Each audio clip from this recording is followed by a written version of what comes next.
గ్రహణం అనేది తప్పకుండా పాటించవలసింది. ఆ సమయంలో గర్భిణీ స్త్రీ ఇక్కడ ఏమంటున్నారు, అరుగుదల తక్కువ. ఆ సమయంలో అరగడం అనేది ఆగిపోతుంది. జలం యొక్క ప్రభావం తగ్గిపోతుంది.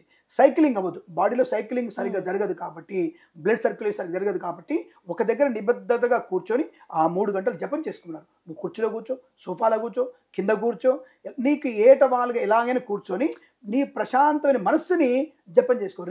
ఏమి చెయ్యకు, కేవలం ప్రశాంతంగా కూర్చోని మాత్రమే కదా. ఇంకేం చేయాలి, తినొద్దు అప్పుడు టైంలో. తినకపోతే నష్టం ఏంటి? కాబట్టి ఇటువంటివన్నీ కూడా పాడడం మంచిది.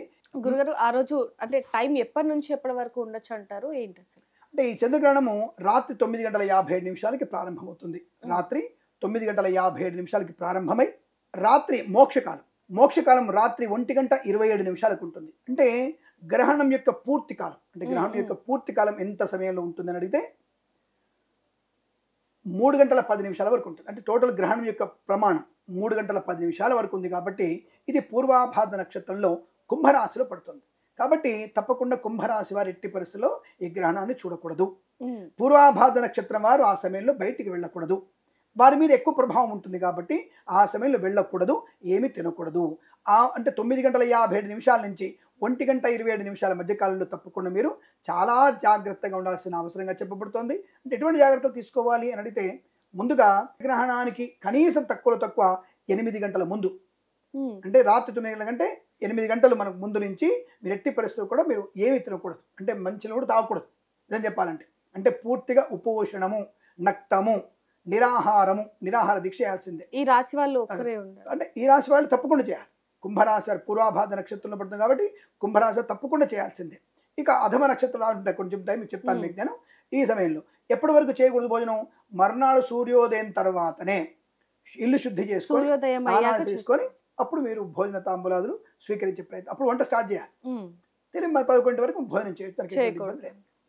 అంటే ఎలాంటి జాగ్రత్తలు తీసుకోవాలంటారు గురుజీ? మామూలుగా కేవలం కుంభరాశి వాళ్ళే కాకుండా మిగతా రాశుల వారు ఎలాంటి జాగ్రత్తలు తీసుకోవాలి అంటారు? ఇక్కడ ఏమేమి గర్భిణీ స్త్రీ జాగ్రత్తగా ఉండాలి.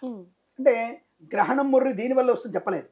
గ్రహణ కాలంలో వచ్చేటువంటి వాయువుల వల్ల కావచ్చు, పీడనం వల్ల కావచ్చు, అలాగే చంద్రకాంతి లేకపోవడం వల్ల కావచ్చు, మానసికమైనటువంటి ఇబ్బంది ఏర్పడే అవకాశం ఉంటుంది. శరీరంలో పిండానికి కొద్దిగా ఇబ్బంది, కదలిక వల్ల ఇబ్బందులు వచ్చే అవకాశం ఉంటుంది. కనుక గ్రహణ సమయంలో ఆడవాళ్ళు కదలకుండా ఉండమని చెప్పారు.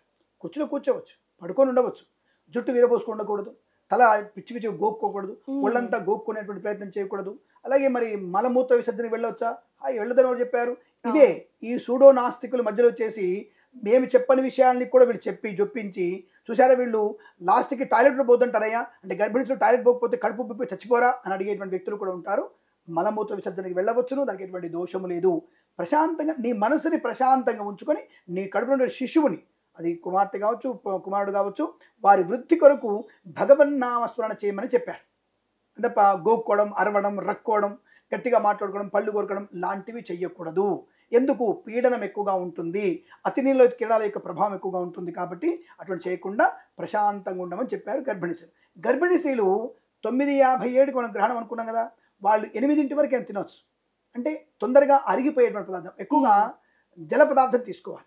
జల పదార్థం తొందరగా అరిగిపోతుంది. అటువంటి జల పదార్థాన్ని 2 గంటల వరకు ఆడపిల్లలకి ఇవ్వచ్చు, గర్భిణీకి ఇవ్వచ్చు, చిన్నపిల్లలకి ఇవ్వచ్చు, వృద్ధులకి ఇవ్వచ్చు. శక్తులైన వారు, అంటే శక్తి ఉన్నవారు 9:57 అంటే 8:57 గ్రహణం అయితే 8 గంటల ముందు నుంచే నిరాహారంగా ఉండాలి. మర్నాడు ఉదయం వరకు పూర్తిగా అంటే నక్తముగా ఉండాల్సిన అవసరం ఉంటుంది. ఇవి నియమాలు.